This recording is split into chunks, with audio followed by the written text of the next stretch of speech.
the Supreme Court, where individual rights are supposed to be protected. And they have declined to uphold federal statutes. I'm now preparing to go into federal court to pursue that avenue of appeal. You're a pretty smart guy. I'm talking to a man here that's gone in mathematics way beyond calculus. I never got to applied calculus, Bob, because I had trouble for calculus 1 and calculus 2. So I'm talking to a man who's got a lot of education. He knows numbers, and he's fighting in the courts for what might be considered a right of a dad not to be abused by the judicial system. Would you term it that way? I can see that being applied. We do have laws on the books, both federal and state, and it seems to me that if the laws compel particular courses of action, then judges must and should take those actions. And I'm not willing to sit still while a judge ignores clear and simple, unambiguous statutes. Yeah, I think you're doing the right thing, Bob. And you need to get a paralegal training course to fight your own lawsuits, because a lot of your dads will run out of money paying the attorneys long before you ever get any justice. So you never get justice. What Bob is doing is he's learned to fight his own, and he's obviously a real smart guy. Don't you think, Megan? I think so. Yep. Gee, if you have some extra time, maybe you can help me finish that calculus course. I never did well, Bob.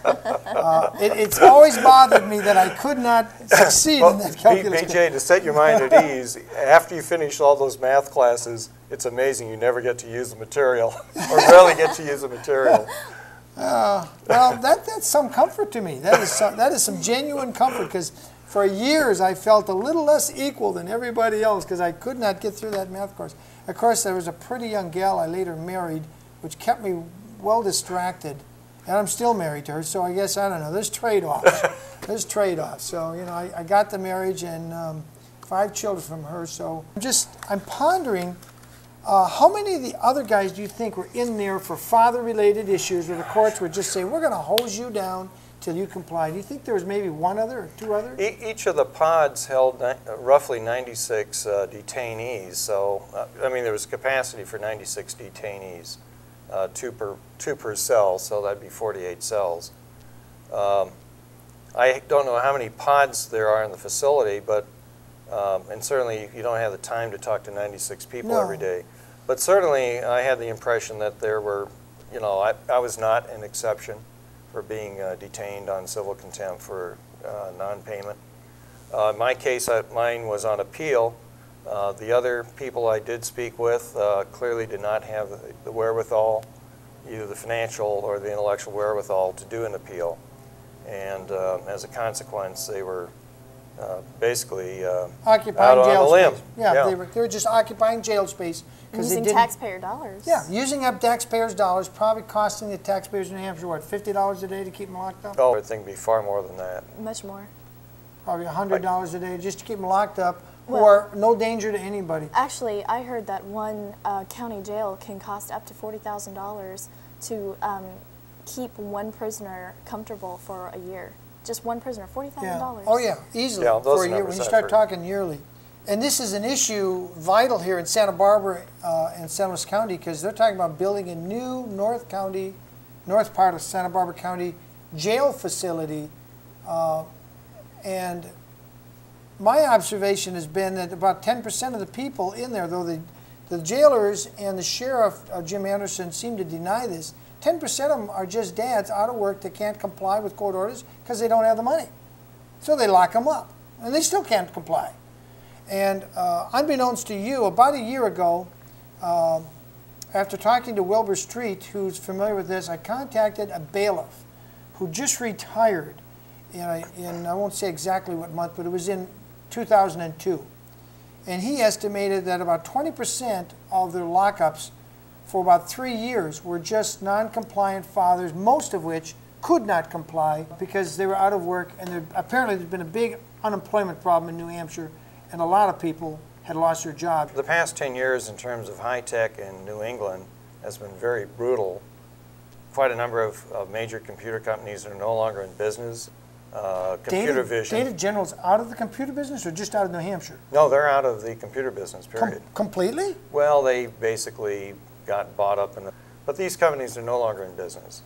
So there's been so what the bailiff told me, who doesn't want to be named, he's basically right then. There's a lot of people, maybe more than that, maybe 30% today. There's been a very high stress in the computer sector of those people employed in engineering, computer programming, maintenance, design, etc., in the New England area. There's been a very high rate of unemployment. So we basically have murder by jailer, homicide by jailer. I would call it murder in my opinion. In my opinion, when you take a guy that has not committed fraud, violence, or force upon anyone else and lock him up, and then because he doesn't do something or doesn't understand something, you throw him to the floor and break his skull, to me that's murder.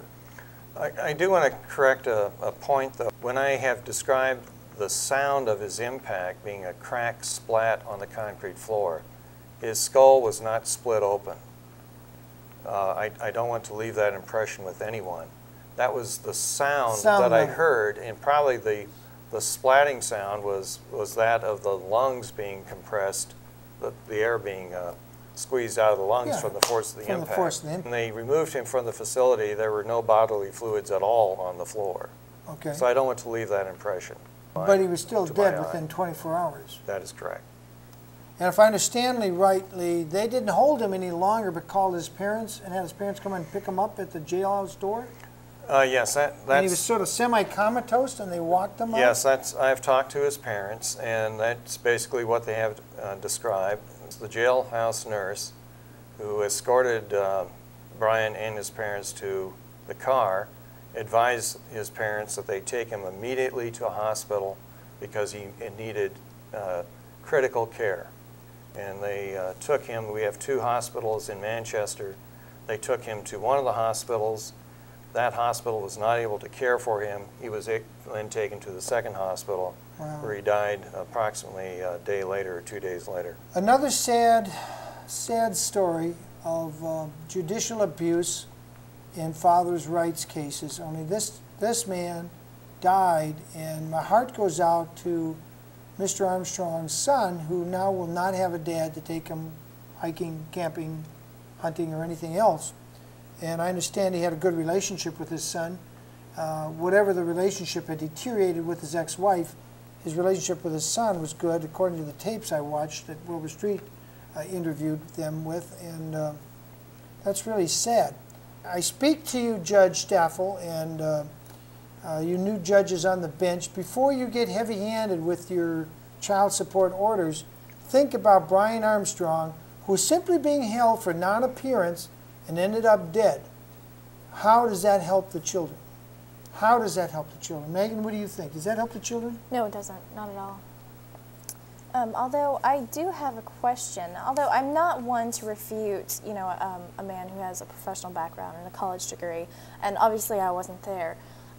In all hopes for a debate, perhaps maybe the reason why they haven't had a trial or arrested anyone, maybe there's just not enough proof. Although, yes, they have a coroner's report that has issued a homicide. How many times a year does this happen where a coroner says, yes, this man's been killed, but we only have this much proof and we can't build a case on it? Is that possible that they could have done that?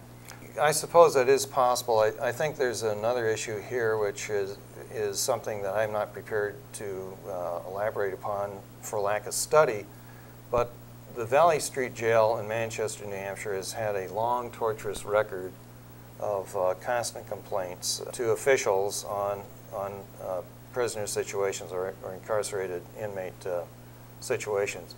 That particular month was a very damaging month for that jail. 2 people were killed in that jail. Manchester. 2 besides Armstrong, or including Armstrong? Including Armstrong.